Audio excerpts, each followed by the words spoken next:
حامیان حقوق اصلاح و تغییرات پیشنهادی با کودکس حقوق ویرانکنی مأموری در روسیه را تنقید کردند که در صورت قبول اجازه می‌دهد مهاجران برای یک قانون شکنی ناچیز از کشور رانده شوند. از این پیشتر وزارت کارهای داخلی روسیه طرح قانون را به دوما پیشنهاد کرد که اجازه می‌دهد مهاجران بر اساس 20 بند نوی قانون از روسیه رانده شوند.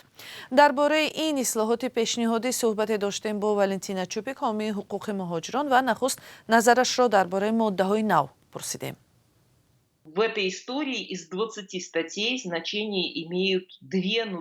در این داستان از 20 ماده 2 و یا 2.5 تا آن اهمیت دارند. اولی ماده مهم ماده مایده افباشی است. هدف بازداشت هر مهاجری که قانونی و یا غیر قانونی و یا به هیچ دلیل در کوچه دستگیر شده است پلیسیتانی است.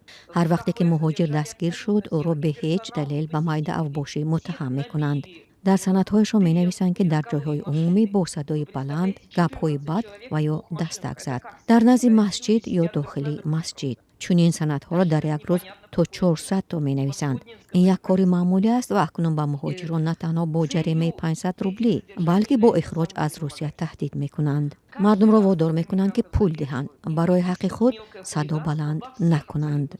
دوم ماده نافرمانی به کارمندان پلیس است. اکنون هر وقت مهاجر از پلیس خواهد سندش را نشان دهد یا سبب‌های بازداشتش را بگوید، آنها همین طلب‌های قانونی را نافرمانی به کارمند پلیس و یا سرپیچی از اجرای امر آنها می نویسند. هدف این به حقوق ماندن انسان ها است. یکی از ماده های دیگر که خنده آور است ماده تشکیل و یا شرکت در جمع آمدهای بدون اجازه است. به نظر من اکنون در یک مسجد جمع آمدن 3 مسلمان را تشکیل گرد همایی غیر قانونی نامیده مردم را باز هم با هدف پولسیدانی دستگیر می کنند.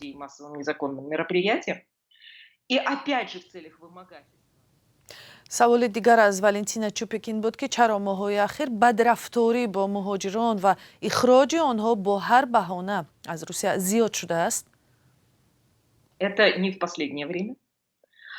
این بار اول نیست. در روسیه هر وقتی که حکومتداران از بهر حل مشکلی نمی برایند و مشکلات جمع می شود، آنها یک دشمنی موافقه برای خود جستجو می کنند و مهاجران یک دشمن بسیار مناسب هستند.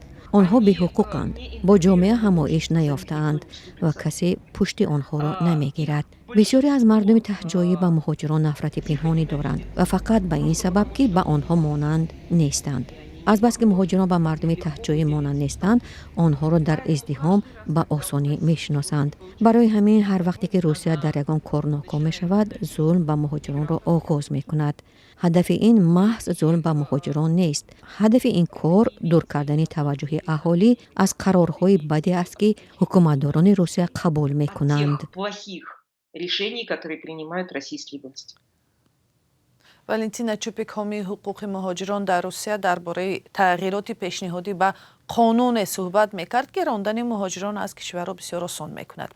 و وادیم کاژنف، رهبر فدراسیون مهاجران در روسیه، گفته است که راندن مهاجران برای رعایت نکردن قاعده‌های راه نادرست است و باید آنها فقط جریمه شوند و تمام.